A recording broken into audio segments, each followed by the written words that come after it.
അപ്പോൾ ഇതിൻ്റെ ഡീറ്റെയിൽ നോക്കുകയാണെന്നുണ്ടെങ്കിൽ 2022 model Vespa 125cc VXL variant ആണ്. അപ്പോൾ ഇനി ഇതിൻ്റെ ഒരു കളർ വരുന്നത് ഒരു ലൈറ്റ് ബ്ലൂ ആണ്. ഇതിൻ്റെ ഹെഡ്ലൈറ്റൊക്കെ നല്ല രസകരമായിട്ട് കൊടുത്തിട്ടുണ്ട്. മിററൊക്കെ നോക്കുകയാണെന്നുണ്ടെങ്കിൽ നല്ല വൈഡായിട്ട് തന്നെ കൊടുത്തിട്ടുണ്ട്, നമ്മുടെ ആക്സിസ് 125ൻ്റെ ഒക്കെ പോലെ. ഹെഡ്ലൈറ്റിൻ്റെ താഴെയായിട്ട് പാജിയോൻ്റെ ഒരു ലോഗോ കൊടുത്തിട്ടുണ്ട്. അതിൻ്റെ ലെഫ്റ്റ് സൈഡിലായിട്ട് വെസ്പയുടെ ഒരു ലോഗോയും കൊടുത്തിട്ടുണ്ട്. ഇതിൻ്റെ താഴേക്ക് വന്നു കഴിഞ്ഞാൽ മഡ് ഗാർഡിൻ്റെ സെൻട്രലായിട്ട് ക്രോമിയത്തിൻ്റെ ഒരു ഭാഗം ഇവിടെ നല്ല രസകരമായിട്ട് കൊടുത്തിട്ടുണ്ട്.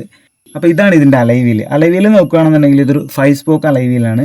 ഇതിൻ്റെ സെൻട്രലായിട്ട് ക്രോമിയത്തിൻ്റെ ഒരു പോർഷൻ ഇവിടെ കാണാം. ഇനി ഇതിൻ്റെ ഫ്രണ്ട് ബ്രേക്കിലേക്ക് വന്നു കഴിഞ്ഞാൽ ഇതൊരു CBS ഉള്ള ഒരു ബ്രേക്കിംഗ് സിസ്റ്റമാണ് കൊടുത്തിരിക്കുന്നത്. ഇതിൻ്റെ തൊട്ടടുത്തായിട്ട് തന്നെ ഇതിൻ്റെ സോക്കാപ്സ് നമുക്ക് കാണാം. പിന്നെ ഇതിൻ്റെ ഫ്രണ്ടിൽ 2 സൈഡിലായിട്ട് സിൽവർ കളറിലൊരു ബീഡിങ് നമുക്ക് താഴെ വരെ കാണാം. ക്രോമിയത്തിൻ്റെ ഒരു സംഭവം വെച്ചിട്ട് അത് സ്റ്റോപ്പ് ചെയ്തിട്ടുണ്ട്. ഇനി ഇതിൻ്റെ ഉൾഭാഗത്തേക്ക് നോക്കിക്കഴിഞ്ഞാൽ പ്ലെയിൻ ആയിട്ട് നല്ല രസമായിട്ടാണ് ഡിസൈൻ ചെയ്തിരിക്കുന്നത്. പിന്നെ സാധാരണ സ്കൂട്ടികളുടെയൊക്കെ ഒരു ചോക്ക് വരുന്നത് ഇവിടെയാണ്. അപ്പോൾ ഇവിടെ വേണമെങ്കിൽ നമുക്കിത് ആഡ് ചെയ്യുകയും ചെയ്യാം. പിന്നെ ഇവിടെയാണ് ഇതിൻ്റെ കീ ഹോൾ വരുന്നത്. അപ്പോൾ ഇതിൽ പ്രസ് ചെയ്ത് കഴിഞ്ഞാൽ നമുക്ക് ഇതിൻ്റെ സ്റ്റോറേജ് നമുക്ക് കാണാൻ പറ്റും. തുറന്നു കഴിഞ്ഞാൽ നമുക്ക് ഡീസൻ്റ് ആയിട്ടുള്ള സ്പേസ് നമുക്ക് ഇവിടെ കാണാൻ പറ്റും. പിന്നെ ഇതിൻ്റെ കാല് വെക്കുന്ന ഭാഗത്ത് പ്ലെയിൻ ആയിട്ടുള്ള സ്ഥലം അല്ലാത്തതുകൊണ്ട് നമുക്ക് സാധനങ്ങളൊക്കെ വെക്കാൻ ചിലപ്പോൾ ചെറിയൊരു ബുദ്ധിമുട്ടുണ്ടാവും. ഇനി ഇതിൻ്റെ സീറ്റിൻ്റെ അറ്റത്തായിട്ടൊരു ഹുക്ക് വരുന്നുണ്ട്. അതുപോലെ തന്നെ ഇതിൻ്റെ സീറ്റ് നോക്കുകയാണെന്നുണ്ടെങ്കിൽ ഒറ്റ സീറ്റായിട്ടാണ് വരുന്നത്. എലഗൻ്റ് വേരിയൻറ്റിനൊക്കെ 2 സീറ്റ് വരുന്നുണ്ട്. സോ നോക്കുമ്പോൾ നല്ലൊരു ഡീസൻ്റ് ആയിട്ട് നമുക്ക് തോന്നും. ഇനി ഇതിൻ്റെ സൈഡിൽ കാണുന്ന ഈ ഒരു ഡിസൈൻ ഒരുപാട് കാലങ്ങളായിട്ടുള്ള ഒരു ഡിസൈൻ ഇപ്പോഴും ഇവർ കീപ്പ് ചെയ്യുന്നുണ്ട്. പിന്നെ അതുപോലെ ബോർഡിൻ്റെ താഴെയായിട്ട് 2 റിഫ്ലക്ടേഴ്സ് കൊടുത്തിട്ടുണ്ട്. ലേഡി ഫൂട്ടേഴ്സ് ഇതിന് കൊടുത്തിട്ടില്ല. അതിൻ്റെ തൊട്ട് താഴെയായിട്ടാണ് എഞ്ചിൻ വരുന്നത്. 125cc എഞ്ചിനാണ്. ഇതിൻ്റെ മുകളിലും വെസ്പ എന്നുള്ളൊരു ലോഗോ നമുക്ക് കാണാം. അപ്പോൾ അതിൻ്റെ മുകളിലായിട്ടാണ് കിക്കർ കൊടുത്തിരിക്കുന്നത്. പിന്നെ ഇതിൻ്റെ ഉള്ളിലായിട്ട് നമുക്ക് ഇതിൻ്റെ സോക്കാപ്സർ കാണാം. ഇനി ഇതാണ് ഇതിൻ്റെ സൈലൻസർ. ഒരു ഒതുങ്ങിയൊരു സൈലൻസറാണ്. മുകളിലായിട്ട് ക്രോമിയത്തിൻ്റെ പ്രൊട്ടക്ടർ കൊടുത്തിട്ടുണ്ട്. തൊട്ടടുത്തായിട്ട് ഓയിൽ ചെക്ക് ചെയ്യാനും ചേഞ്ച് ചെയ്യാനുള്ള ഒരു ഓപ്ഷൻ കൊടുത്തിട്ടുണ്ട്. പിന്നെ ലെഫ്റ്റ് സൈഡിൽ 3 കളറിലായിട്ട് VXL 3VTEC എന്ന് കാണാം. ഇനി ഇതിൻ്റെ സീറ്റിൻ്റെ ഉള്ളിലെ സ്റ്റോറേജ് നോക്കുകയാണെന്നുണ്ടെങ്കിൽ ഇതിൻ്റെ ലെഫ്റ്റ് സൈഡിലായിട്ടാണ് ഓപ്പണിംഗ് വരുന്നത്. പിന്നെ വണ്ടിൻ്റെ കൂടെ തന്നെ കിട്ടിയൊരു ഹെൽമെറ്റാണിത്. ബാക്ക് സൈഡിൽ വെസ്പ എന്നൊക്കെ കൊടുത്തിട്ടുണ്ട്. പിന്നെ ഒരു നിയമം കൂടിയാണ് വണ്ടിൻ്റെ കൂടെ തന്നെ ഇപ്പോൾ ഹെൽമെറ്റ് കൊടുക്കണം എന്നുള്ളത്. അപ്പോൾ ഇതിൻ്റെ ഉള്ളിൽ സൈഡിലായിട്ട് നമുക്കൊരു ലൈറ്റ് കാണാം. അപ്പോൾ അത് ഓട്ടോമാറ്റിക് ആണ് കേട്ടോ. പിന്നെ ഇതിൻ്റെ കുറച്ച് അപ്പുറത്തായിട്ട് നമുക്കിതിൻ്റെ സെൻസറും കാണാം. ഇനി ഇതിൻ്റെ ചേസസ് നമ്പറൊക്കെ നമുക്ക് കാണണമെന്നുണ്ടെങ്കിൽ ഈ ഒരു ട്രേ ഊരണം. അപ്പോൾ ഈ ഒരു ട്രേ ഊരണമെന്നുണ്ടെങ്കിൽ ആദ്യം ഈ ലൈറ്റ് ഇവിടുന്ന് നമ്മൾ പ്രസ് ചെയ്ത് എടുത്തിട്ട് വേണം ട്രേ ഊരാൻ.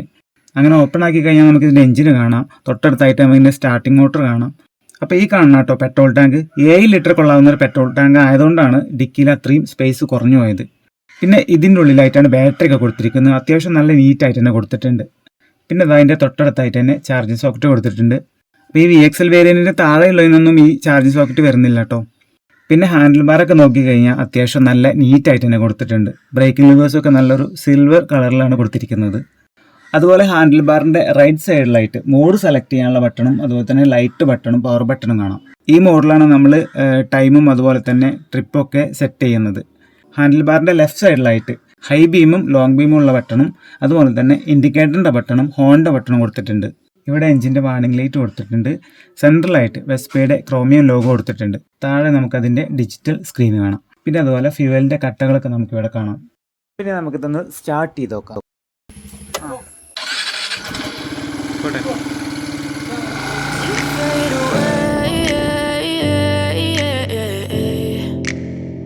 Yeah, I'm about to fade away, cause every time I wake up I feel like it's Monday. Something's going wrong with all the chemicals up in my brain. All of a sudden I don't look at anything the same way. Gotta build up of my thoughts sitting in an ashtray. I'm sorry that I'm so inconvenient, okay. Just let me be me and I'll stay out of your way. I can see the way you look at me, I'm such a disgrace. ഓടിച്ചപ്പോൾ എങ്ങനെയുണ്ടാ? Smooth ഉണ്ടോ?